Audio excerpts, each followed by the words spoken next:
I knew something was off when Liam didn't come home until well after midnight, and even then, he didn't say a word. Just hung his jacket, set his briefcase down like it weighed 1,000 pounds, and stared out the kitchen window like he was watching a fire no one else could see.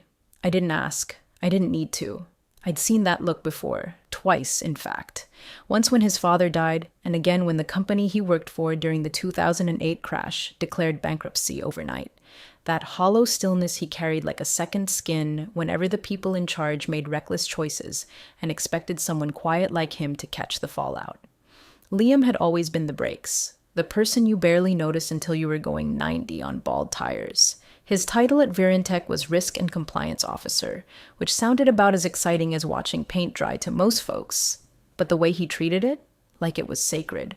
While the execs were off hosting innovation summits and schmoozing venture partners with those ridiculous tequila tastings, Liam was buried in addendums, digging through vendor contracts and highlighting clauses no one even remembered negotiating. There was a reason the lights never flickered, the cash never ran dry, and the auditors always left quietly, because Liam never left anything to chance. He didn't raise his voice. He didn't show off. He just did the damn work. And when I say work, I don't mean clicking through a checklist like some clipboard robot. I mean he read every single page of every single agreement that passed through that company, like it might be the one that blew everything up. And honestly, half the time, he was right. Real quick, before we go any further, if you're listening and haven't subscribed or hit the like button yet, do it now. I know 97% of folks don't, but it means the world to our team. Helps keep stories like this alive. Thanks for being here. Anyway, this particular Thursday night, Liam had been reviewing the Q3 compliance packet, a chunky pile of reports, sign-off sheets, and flagged items he assembled every quarter. He always did it himself. Said it helped him sleep, knowing nothing slipped through. I'd seen the rhythm of it for years. Review the payment cycles for vendors, reconcile lease commitments, cross-check credit drawdowns, and, most importantly, reconfirm authorization protocols. That last one was his obsession. There was this clause he always flagged, Section 5.2b. Sounded boring, right? All financial drawdowns and credit instruments require dual authorization from the CFO and the CRO. That's it. One line buried deep in the master bank agreement. But Liam treated that line like it was holding the roof up. Because in companies like Virintech, where everyone's rushing to scale and no one's watching the floorboards, it kind of was. He logged the clause again, cross-referenced it against the latest transaction logs. He noticed something, subtle but real. A few approvals had gone through recently without his countersignature. Not many. Just one or two. Maybe they were mistakes. Maybe someone thought it didn't apply to equipment leases or internal transfers. Still, he highlighted them, updated the deviation tracker, color-coded, red for breaches, yellow for near misses. He drafted a memo, titled it plainly, Preliminary Review Potential Violations of Section 5.2b. Attached screenshots, annotated the approval timestamps, not accusatory, not even urgent, just precise. He emailed it to legal, CC'd the CFO, and filed it under his contingency covenant risk folder, just like he always did. Then he moved on, polishing a disclosure about vendor overpayments and redrafting the language in their deferred tax obligations note. The next morning, he poured my coffee before his own, kissed my forehead, and said, "Don't let me forget to water the basil tonight." I didn't know it yet, but that was the last day he'd hold signature rights for the company. The weird part? He never mentioned it to me, not directly. He wasn't the type to whine or seek validation. But over the next week, I noticed little things. The way he stared at his computer longer than usual. How he sat a little too still in meetings on Zoom, face unreadable. I asked once, just lightly, if everything was okay at work. He shrugged. New CEO, he said, thinks compliance is slowing us down, wants to be faster, more agile. I raised an eyebrow. Isn't agility how people tear their ACLs? He smiled at that. Barely. Yeah, and some of us are still the brakes, whether they like it or not. At the time, I didn't understand what he meant. I do now. The first time I saw Reed Soloway was in a grainy LinkedIn headshot. Liam forwarded me with the subject line, New Blood. White teeth, blue blazer, 1,000-yard startup stare. The kind of guy who probably called himself a thought architect, unironically. Harvard MBA, Liam had muttered over coffee. Consulted for a fintech unicorn. Thinks culture means kombucha and cutting payroll. Reed came in hot. His second day on the job, he brought in a film crew to update the company's brand video. Wanted to elevate the narrative. That was his phrase for everything. Elevate. Elevate reporting. Elevate workflows. Elevate performance expectations. Liam joked under his breath. If he elevates any higher, he'll be orbiting the sun. But no one was laughing in the boardroom. By week 2, Reed had installed a 6-foot neon sign in the lobby that said, "Move fast, stay bold." He held standing Monday morning energy huddles, which I guess is what normal meetings become when you don't want people to sit down or ask questions. Liam didn't go to the first one, or the second. Not out of protest, just because he wasn't invited. Then came the Streamline memo. That Friday, Liam came home late again, but not exhausted, just quiet. He pulled out his laptop before dinner, eyes narrowing at a forwarded email from legal. Subject: Revised authorization protocols. Immediate implementation. I watched him click through to the attached PDF, his posture going stiff before he even scrolled halfway. "Let me guess," I said, setting down his tea. "They made a bold move. They removed me from the bank's signatory list." I blinked. "Wait, what? You're the compliance officer." "Were," he said, dry as dust. "They kept the title. Cut the authority."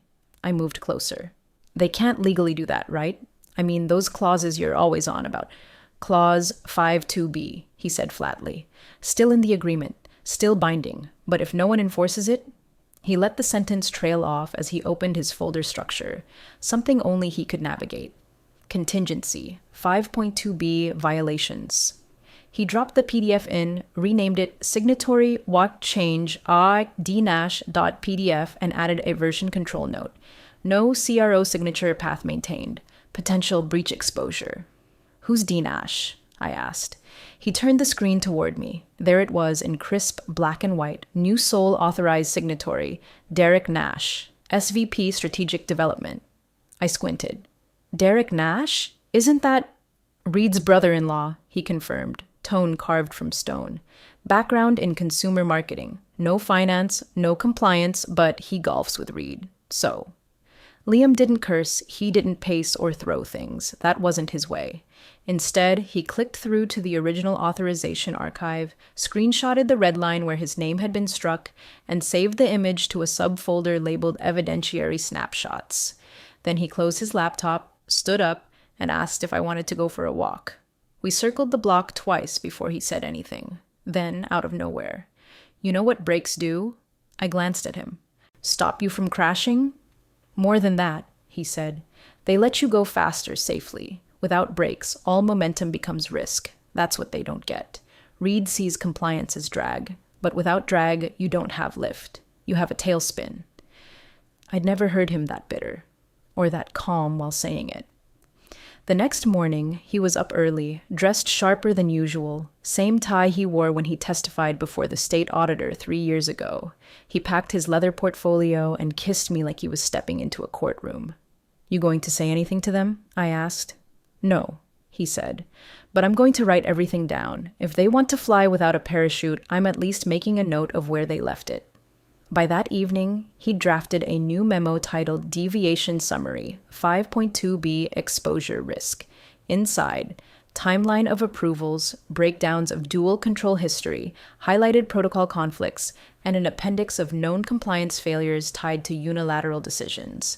He blind CA'd it to legal. No one replied. He didn't expect them to. The first time Derek Nash approved $1 million draw without blinking, Liam didn't even flinch. He just bookmarked the transaction ID, cross-checked it against the old protocol, and logged the breach in red. Bold red. Not that anyone else would see it. They'd already stopped including him on the email threads that mattered. Derek was everything Liam wasn't. Loud, overconfident, chronically allergic to nuance. He strutted through the office like someone had dared him to play CEO in a startup-themed improv class. His signature was now on everything: equipment leases, vendor loans, multi-year supply chain contracts. He signed fast and loose like he was ordering appetizers. One document even came back with a stray emoji next to his name. "Just keeping the vibe human," he said. Liam didn't laugh. He also didn't speak up. Not once. Not to the CFO, not to legal, not to the board liaison who used to ping him for risk thresholds and covenant clarifications. It wasn't that he didn't care, it was that he did, just differently. He understood that sometimes the most damning thing you can do is document everything and say nothing. I'd watch him in the evenings, same routine, open the secure laptop, launch his encrypted spreadsheet tracker, and with this eerie calm, he'd log another violation. Date: 04.11 transaction. ID: 847193 nature. Equipment lease, 1.2 man approver. Nash, Derek CRO. Signature: missing risk. Note: dual control breach, 5.2b. Each entry had a footnote. Each footnote had a timestamp. He didn't embellish, didn't editorialize, just the facts. Cold. Surgical. Isn't there someone you can tell? I asked one night, leaning in the doorway while he typed. I'm telling them, he said without looking up. They just don't realize it yet. He revised the memo every night that week. The file grew from 8 pages to 15, then 20. He inserted a summary table up front with color-coded risk levels: green for compliant, yellow for borderline, red for breach. By Friday, almost every row was red. He renamed the file: Deviation Summary, 5.2b Exposure Risk, final.pdf final. Not because it was over, but because he knew no one would read the next one. He sent it to legal again. Same recipients. This time he added red receipt tracking. It pinged 3 opens, one at 6:42 a.m. from legal ops, one at 9:01 a.m. from the CFO's assistant, one from a general counsel inbox in view-only mode. No one replied. That night, over dinner, he told me something that's stuck with me ever since. People think silence means apathy, he said, but sometimes it's just the sound of everything being recorded. He went back to work after that, added an appendix detailing the original signatory structure from when the credit line was first negotiated. He embedded screenshots of the lender agreement, highlighted the relevant paragraph in yellow, section 5.2b. Drawdowns require signatures from both the CFO and the chief risk officer. No exceptions. And then he did something new. He printed it. 3 copies, one for his personal records, one he sealed in an envelope marked, "If I'm removed." And the third? He didn't tell me. I only found out later where it ended up. But I remember watching him fold the papers with this deliberate precision, like someone packing a parachute no one else believed they'd need. He wasn't angry, wasn't panicked, just steady, focused. You don't think they'll fix it? I asked. He shook his head. They think speed is strategy, that risk is just a word you use to scare cautious people. And you? I think the brakes are still there. They just won't see them until the road runs out. They called it the Blitz Plan. Reed stood up in the middle of an all-hands meeting, his 4th in 2 weeks, and unveiled the blueprint like it was the Normandy invasion. Bright slides, loud music, buzzwords that made actual logistics people twitch. 3 new facilities by Q3, he announced. We scale now, or someone else eats our lunch. Derek stood behind him, arms crossed like the hype man of a mid-level motivational speaker. He called it phase-forward financing. What it actually was? A massive credit line, $24 million in rolling drawdowns from a lender out of Chicago, sliced into 7 tranches over 6 months, each one contingent on satisfactory quarterly reviews. Liam read the fine print while Reed did his LinkedIn victory lap. Clause 4.3a. Quarterly covenant compliance must be certified by both CFO and CRO prior to subsequent disbursements. That alone should have stopped them in their tracks. It didn't, because Reed, bless him, thought certifications were just paperwork. And Derek? He was too busy signing vendor agreements with companies whose names he couldn't pronounce. By the end of the week, 2 draws had already cleared. Nearly $5.5 million approved, disbursed, and halfway spent on equipment Liam hadn't even seen specs for. He'd noticed it by accident, cross-checking a vendor onboarding doc with a shipping invoice that hadn't hit the approval queue. Pre-approval logistics, Derek had said, like that was a thing. And Liam did what Liam always did. He logged it, he color-coded it, he updated the memo. But this time, he didn't stick around to watch it get ignored. On Monday morning, he booked PTO 5 days, first time in 2 years. No beach, no travel, just time. When I asked him why now, he just said, "You don't argue with a storm when you've already boarded up the windows." Before he logged out that afternoon, he forwarded the updated deviation summary. 5.2b exposure risk to the full legal distro. This version had something new, a timeline header at the top of every page. Date, time, approver, nature of transaction, risk rating, highlighted section references. He even included a one-page executive summary titled Non-Compliance Exposure Active Covenant Breach Potential. He blind CC'd a private email, not his own. Then he set his out of office. It was one line longer than usual. I am currently on PTO and unavailable until 0422. For issues involving bank agreements or transaction authorization, refer to authorization clause 5.2b in the master credit line terms. I asked if he really expected anyone to read that far. They won't, he said, but it'll be in the record when someone asks why no one saw it coming. He stepped out that evening lighter than I'd seen him in months. We had dinner at the little Italian place downtown. No phones, no spreadsheets, no muttered acronyms over appetizers. Just wine and silence and one small smile I hadn't seen since the new CEO arrived. But back in the office, that's when the cracks started whispering through the halls. It began as a rumor that the Q2 financials hadn't been fully certified before the latest draw, that the bank had emailed legal asking for the quarterly review paperwork. Twice. That someone in finance tried to recreate Liam's old certification report, but couldn't find the templates. Then there were the Slack messages, screenshots forwarded to Liam from an old friend in AR. Does anyone know where the CRO sign-off doc lives? Wait, do we still have a KRO? Can Derek sign for risk?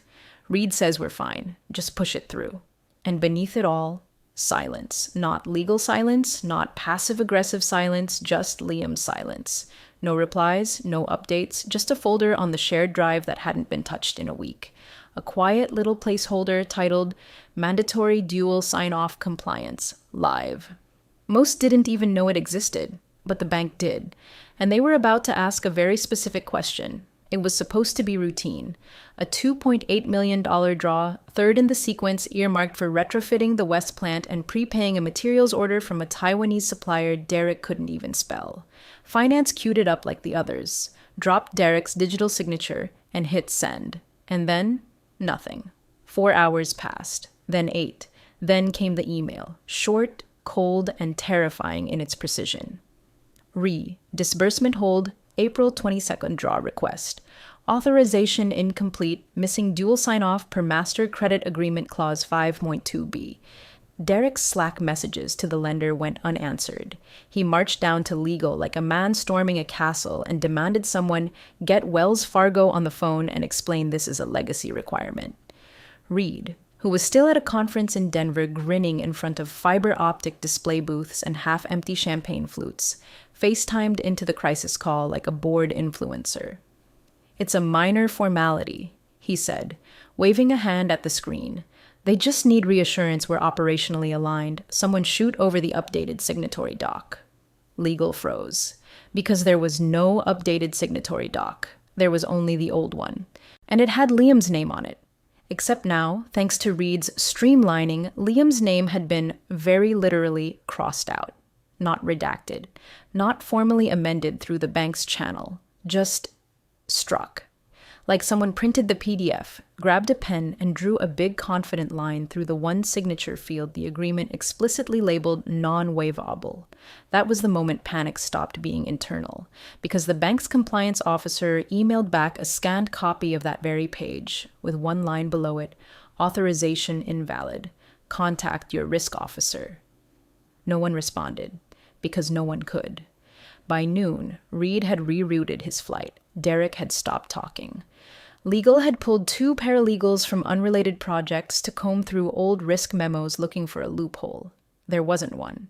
The CFO, Janessa, finally broke the silence in the emergency Zoom that followed. "Why was risk removed from the authorization protocol?" she asked flatly. No one answered. She looked around the virtual room, boxed faces, blinking avatars, someone breathing too close to a mic.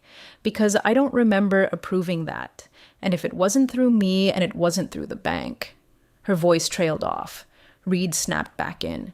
We need to fix this. Now, send them an updated authorization sheet. Retroactive. Legal's junior counsel cleared his throat. We can't.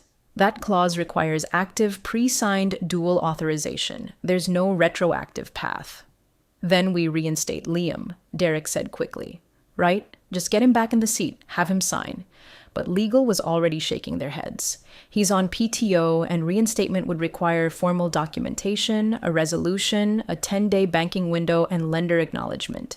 We can't just paste his name back in. That's when it hit them. No one knew where Liam was. His out of office was still up. No forwarding number, no calendar holds. Just that one damn line.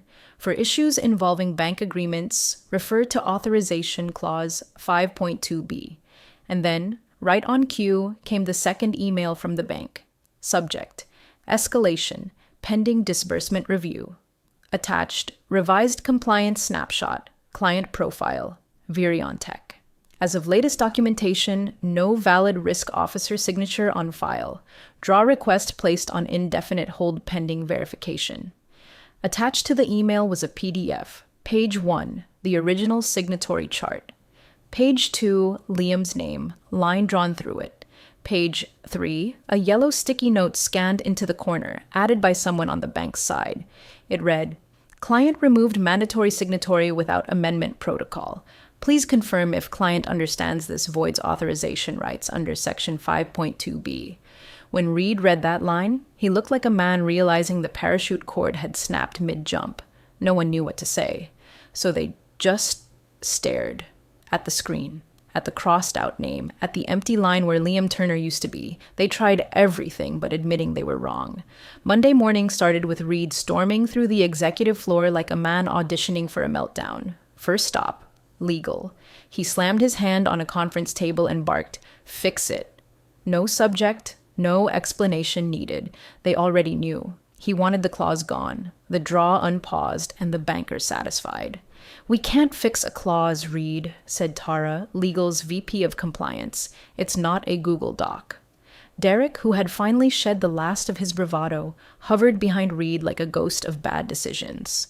What if we just, recreated the signature, like backdate it, add Liam's signature to the doc, just enough to get this past the review, then we formally reinstate him and clean it up after. That was the moment Tara pushed back from the table, slowly, deliberately, like distance alone might protect her from the legal fallout that idea would summon. Are you suggesting we forge a signature on a federal banking instrument? Derek blinked. Not forge, just replicate, like he would have signed it. You're out of your depth, she said, standing now, and if anyone hears you say that again, I'll be forced to report it externally. The room went silent. Reed tried calling Liam, twice, then 3 more times, then through an old HR contact. No answer, no voicemail, just that same calm auto-reply with its now haunting sentence about clause 5.2b. Next, they tried emailing from the CFO's account. A softly worded message, no demands, just a, hey, if you're available, could use your signature for something minor. Liam didn't respond. At 3:42 p.m., Reed called an emergency board session. By now, everyone knew the expansion was on pause. Contractors were sitting idle. Purchase orders were held in limbo. The Taiwanese supplier threatened to divert inventory to a competitor if prepayment didn't arrive within 72 hours. Who let this happen? One board member demanded. Did no one read the original agreement? No one answered. Someone pulled up the PDF on a projector screen. The room dimmed as the document loaded, black and white and brutally clear. Master Credit Agreement, Dual Control Signatory Terms Section 5.2b. All drawdown requests shall require active, non-delegable contemporaneous signatures from the acting chief financial officer and the chief risk officer. Signatures must be on file at the time of request. This clause is binding and non-waivable without written lender amendment. Non-waivable, Tara said quietly. I thought that language was standard, Reed replied, looking paler now. Everyone signs these things. Yes, she said, and everyone reads them. Or was supposed to. Just then, the banker arrived. She wasn't smiling. Maria Heller, Vice President of Corporate Lending, 12 years with the firm, zero patience for corporate theatrics, walked in with a single folder and a copy of the original agreement. No small talk, no delay. I'm here to formally notify the board that your disbursement privileges are suspended pending resolution of a compliance breach, as stipulated in Clause 52B. She held up the folder. This is your original signed agreement. These are your draw histories. These, she added, sliding forward the latest request, are your missing authorizations. She flipped to the final page. And this, she said, tapping it once, is where your risk officer was supposed to sign, but cannot, because you removed him, without process, without filing, without amendment. Reed opened his mouth. Don't, Maria said flatly. I've heard every excuse, every version of we thought it didn't matter. I'm not here for rationalizations. I'm here because you breached a clause you didn't write but did agree to, and now you have no one authorized to sign for risk. One of the board members muttered, He's not even in the building. Reed's face twitched. We're working on reinstating him. Can we get provisional approval until then? Maria shook her head. This isn't a neighborhood bank. There's no such thing as provisional on a covenant clause. You either meet the terms or you don't. You don't. She packed her folder, stood up, and looked around the room. I'd suggest figuring out who your risk officer actually is, because right now, you don't have one. She walked out. The room stayed silent. Outside, Derek sat slumped in a hallway chair, staring at his phone, still hoping for a reply that wouldn't come. Reed didn't look at him. He didn't look at anyone. Because now, finally, he understood what Liam had meant all along. The breaks weren't advisory. They were the last thing between control and collapse. It was an intern who found it. 2 days into the freeze, with drawdowns still locked and expansion plans on ice, legal ran out of excuses. Tara, exhausted and practically whispering orders at that point, assigned everyone in the department to scour the compliance archive for anything that referenced 5.2b. Most were looking for loopholes. What they found instead was Liam's voice, quiet, methodical, and entirely ignored. A junior legal assistant named Maya was deep in the subfolders when she stumbled across it. A PDF labeled Deviation Summary, 5.2b, Exposure Risk, Final. She clicked it open. First page, a red banner at the top that read, Urgent, for immediate review. Second page, a table itemized by date, amount, and signature status, meticulously cross-referenced to bank agreement clauses. Third page, full redline edits on the original signatory policy with annotations in the margins. No active dual signature present. Risk exposure elevated to default trigger. And at the bottom of every single page in the footer, one line repeated over and over like a drumbeat. Without active risk officer countersignature, all drawdowns may be void. Maya printed it, handed it to Tara. Tara handed it to Reed. He didn't finish reading it. He just stood there in the middle of the room, paper dangling in his hand like it might burn him. When did he send this? First time, 3 weeks ago, Tara said. Final version was resent the day he went on PTO. Reed ran a hand over his mouth. Was it opened? No, she said. Never even registered a read receipt. The board was briefed again. This time, no one interrupted. No one rolled their eyes. Because there, in print, in plain English, was the clause everyone thought was decorative, rendered fatal in Liam's red ink. That afternoon, the banker returned. Maria walked into the boardroom with a smaller folder this time. One document. One goal, closure, not comfort. We received your internal memo from Mr. Turner, she said, placing the printed summary gently on the table. Had we seen this at the time of submission, it would have triggered a precautionary review and likely prevented your current situation. Derek, somehow still allowed in the room, stepped forward and pulled a pen from his jacket. I can sign it now, he said, gesturing to the draw form.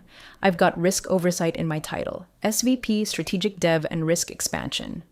Maria didn't even blink.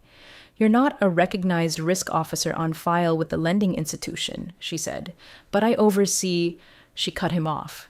You were granted signatory authority without formal amendment to the credit line. That in itself is under review. What you cannot do is pretend to be a risk officer in a jurisdiction where the term is regulated. This isn't optional. This isn't improv. Derek looked down, lips parting, then closing again. Slowly, he stepped back. Maria turned to Tara. "Where is Mr. Turner now?" Tara swallowed. "We don't know." Maria raised an eyebrow. "Has anyone asked?" Reed cleared his throat. "We've reached out." Maria nodded slowly. "That's not what I asked." No one spoke. The silence stretched. Then Maria sighed. "This clause, 5.2b, it's not a decorative piece of legal language. It's the handbrake. It's there so that when people start making expensive decisions too quickly, someone has to sit beside them with a second key. Your company removed that key, and now you don't have brakes." She stood, gathered her folder, and before leaving said only this: "Let us know when you find Mr. Turner. Until then, our position is unchanged." The door clicked shut behind her. Outside the boardroom, Liam's desk sat untouched. A single chair, empty. In his inbox, the final email from legal, opened too late, sat marked unread. Not by him, by everyone else. By Thursday, Reed had dropped the act. The blazer was gone. The sleeves rolled up. The voice that once boomed across investor calls now cracked like an overloaded speaker. He sat across from the bank's lead counsel in a hastily rescheduled Zoom call, blinking too often, smiling too wide, trying to do what he'd always done: spin the narrative. "We just need a path forward," he said, voice tight. "Something provisional, a waiver, a carve-out. We'll fix it on our end, but right now we're weeks into a build and the contractor is threatening to walk if they don't get paid by Friday." The banker didn't even look tired, just unmoved. "You terminated the dual control structure," she replied. "We didn't." Reed opened his mouth, closed it again. His face was a study in someone realizing that charm had an expiration date, and it had already passed. The board, now fully looped in and fracturing internally, began firing off suggestions in a last-ditch effort to reclaim stability. "Can't we just reinstate Liam?" Janessa, the CFO, asked. "Even temporarily?" Legal shook their heads. "Not under our current compliance policies. Once CRO credentials lapse, reinstatement requires full vetting, background checks, role audits, third-party verification, 90 days minimum." 90 days? Reed barked. "We'll be dead in 90 days. A long silence followed. Then, softly, "You were told," Tara said. More than once. The next draw, $3.2 million, meant to cover 2 overseas shipments and 40% of the retrofitting costs, was officially canceled by close of business. Vendors paused delivery. Construction halted mid-frame. A drone footage reel from the flagship expansion site showed forklifts parked at odd angles, concrete mixers sitting idle, scaffolding hanging like half-finished ambition. The company Slack turned quiet. Real quiet. Then came the ripple effects. Finance froze discretionary spending. Bonuses, already soft promised during Reed's last town hall, were quietly deferred pending further notice. Internal hiring paused. Travel approvals revoked. Every shiny perk Reed had used to paint the new vision suddenly looked like someone had taken a blowtorch to the brochure. Morale didn't drop. It cracked. And still, Liam said nothing. His chair remained empty, his inbox untouched. His last sent email, the one with the highlighted clause and the final red lines, had now been printed, annotated, and circulated across 3 departments. Every executive now carried a copy, the way someone carries an evacuation plan after the fire's already started. Even Derek, sunburnt, sleepless Derek, stopped offering ideas. I saw it all unfold from home. Liam didn't check the news, but I did. I read the trade publication headline: Viriontech expansion paused after authorization conflict. Risk officer missing. They made it sound like he disappeared. But Liam didn't disappear. He'd been right there the entire time. The truth was simpler. They just never looked. And Reed? For all his noise, all his confidence, all his commanding presence, he was finally forced to reckon with the one thing he never accounted for. The authority he wielded was never total. It just looked like it. until the paper said otherwise. The room was already quiet before Maria Heller spoke. But when she placed the signed credit agreement on the polished wood table and slid it toward the board, the silence turned surgical. Everyone leaned forward. The pages rustled faintly. You could hear the breath catch in Janessa's throat as she read the line. Risk officer signature, required. Below it, nothing. Just a thin gray line, waiting, empty. She looked up at Reed, who looked like a balloon that had lost just enough air to stop floating. His tie was askew, his knuckles white against the edge of the table. Can we? He started to ask, voice so quiet it sounded borrowed. Maria didn't even lift her eyes. No, there is no active risk officer on record. Until there is, the clause is unmet. Someone, maybe legal, maybe an outside advisor, tried to whisper something about interim solutions, about temporary resolutions, about negotiated grace periods. Maria simply tapped her pen on the signature field. Not a suggestion, she said. A requirement. You don't get partial compliance. Either the field is signed by a recognized, vetted, authorized risk officer, or your expansion funds remain frozen. That's the agreement. That's your agreement. Reed didn't speak again. He didn't have to, because the damage was done. Every person in that room knew what had happened. Not through some dramatic discovery, not through whistleblowers or leaked emails or panicked depositions. No, just paper. Paper they didn't read. Terms they didn't think applied to them. A clause they thought could be ignored. And one man, quiet, meticulous, maddeningly precise, who followed every rule they couldn't be bothered to remember.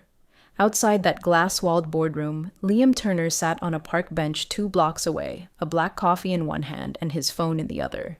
He wasn't watching the fallout. He didn't need to. He already knew how it would end.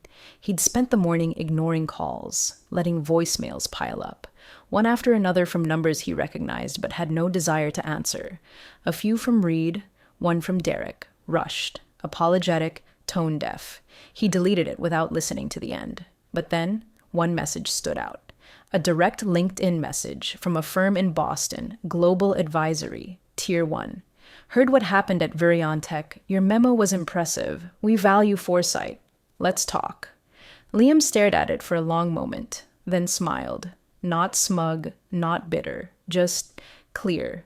He didn't reply right away. He closed the app, took another sip of coffee, let the wind pass over him. Back in the boardroom, the final version of the agreement remained on the table, signed by the CFO, endorsed by legal, stamped by the lender. And still, that one field stayed blank. No one could fill it, because the only person who could had already walked away, not in anger, not for revenge, but because when you remove the brakes, you don't ask the road to forgive you. You just hope the crash doesn't kill the company. Liam never looked back. He didn't need to, because in the end, turns out streamlining approvals only works when you don't delete the brakes.